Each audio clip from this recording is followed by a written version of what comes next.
What is abstraction? Abstraction means showing only required things and hiding the background details.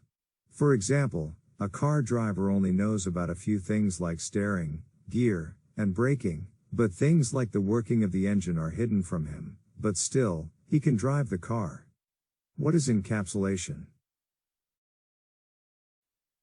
Encapsulation means wrapping data and methods or properties into a single unit.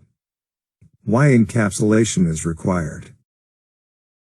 Because here it is making your field or data secure as it is not directly accessible, and via property, you can put some additional logic with this field value like encryption/decryption, so it's a kind of wrapper.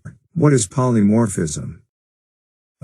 Polymorphism is the ability of a variable, object, or function to take on multiple forms. What are multiple forms? For example, in English, running word can be used for running a race or running a business. In both cases the meaning is different, but the name running is the same.